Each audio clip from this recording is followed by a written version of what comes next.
Hello and welcome to Freedom Friday on this Friday the 19th of June. We're back outside, it's another pleasant day, getting very, very warm, so lovely to have a proper June UK summer. And today is about what's in a slogan.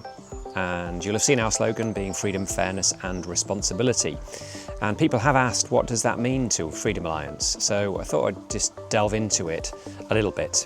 Our three words mean people should have control over their own lives.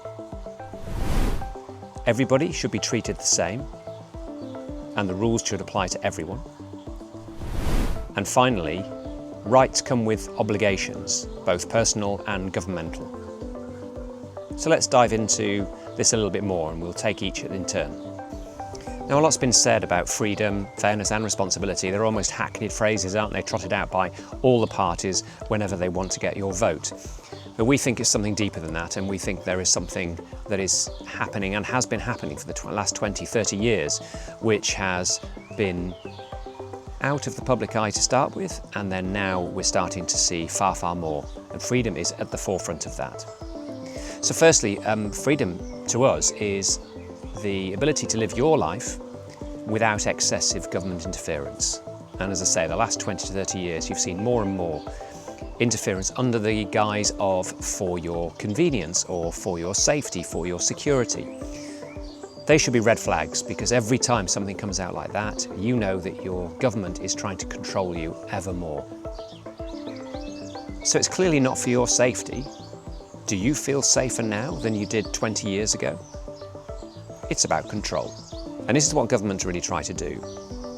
It's not about your convenience or your security, it's about their control over you and where you can travel, what you can say, how you choose your education, where you choose to work, what opportunities are available to you.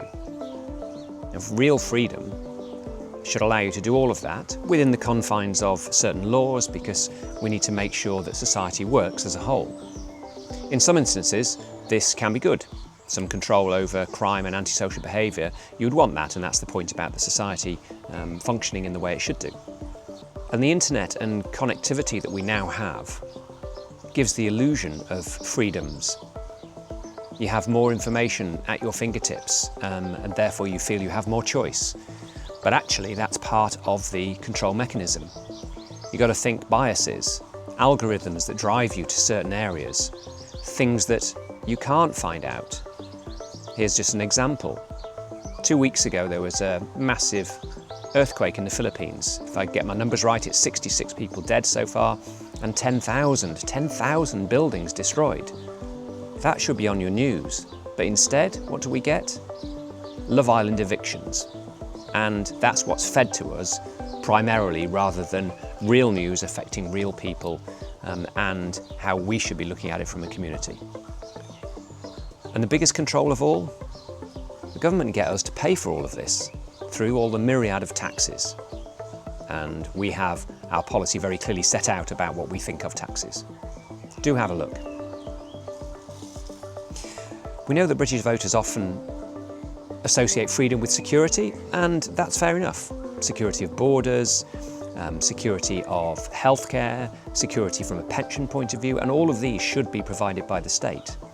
So yes, that fits within our freedom framework, and we do believe that the government have a responsibility to you, to the individual, on matters like that. But your freedom of choice should be paramount, and for us, that's at the very centre of a proper and good life. Now, fairness to me is just plain common sense, but it seems like the major parties have lost some of it, if not all of it. Just think definition of a woman, for example. And so when it comes to fairness, then the simple rule is everybody should be equal. Everybody should be equal in the eyes of the law. Whether you're a king or somebody on the street, then you should be dealt with by the law if you break it in exactly the same way.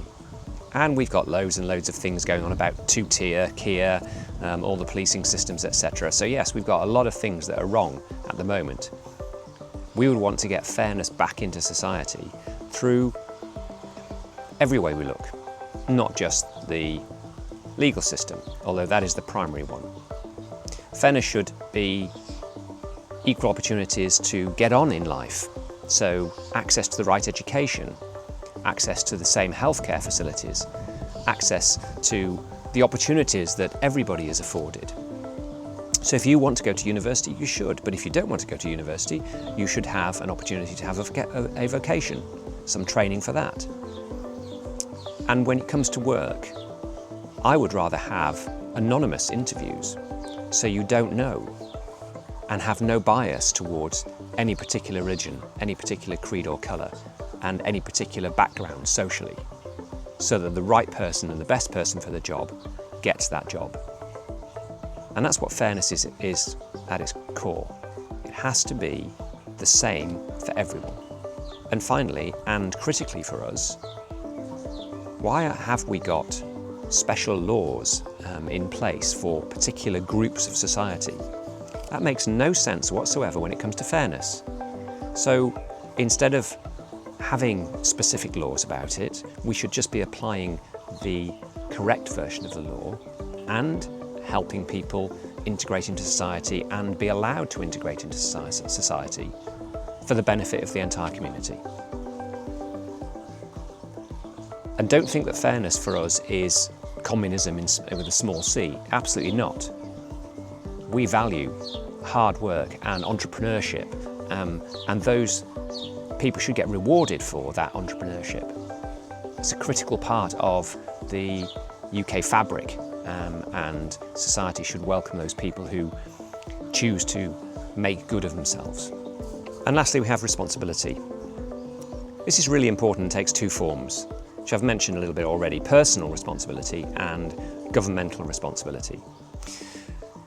So personal responsibility covers things like you should work if you are able to do so, and that provides you with the income.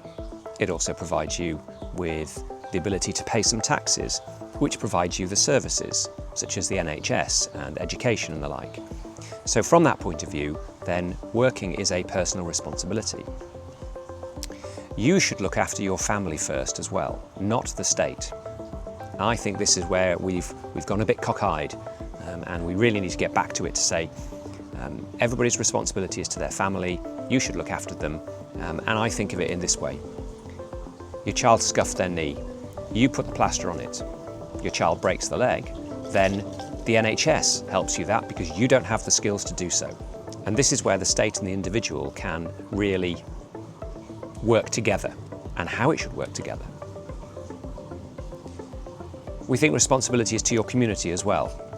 So we would advocate helping your community in whatever form that is. You might run a shop, you might volunteer for local things, you might just attend local events.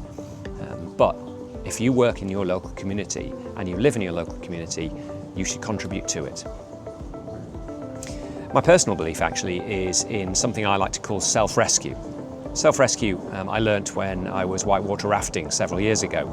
And whilst if you're going down some dangerous section of water, you will have a cordon of people, ropes, other bits and pieces if you fell out of the boat. But your primary goal, if you do fall out, is to self-rescue. And if you do that, then somebody else can use the cordon, etc. And I see that very much as an allegory for life. So you should primarily rescue yourself first and then rely on the state second. So what therefore do we see as a government responsibility? Well, clearly the first one for us is finances, and the government should look after the finances of the country prudently. We all pay myriad of taxes and lots of money into them, but where exactly does it go? There should be more transparency. It should be really clear as to what our government is doing with your money, and it is your money. The government should protect its public, and that includes protecting the borders. It includes making sure the infrastructure works so you can get on with your daily life, and that should be a government's responsibility through and through. Clearly, it should ensure public services such as the health service then functions effectively and is available for you when you need it, should you need it. And then finally, we believe their responsibility should be to make decisions based on evidence and information, not on ideology. If you did that, then the parties would have similar policies and the like, because they would be for the good of the country rather than an ideological thing. Net zero is our classic here, isn't it? Renewables in themselves seem a sensible thing to do. We've had hydroelectric power for ages, if I could say it. But solar, in the 5th least sunny country in the world, doesn't seem particularly clever.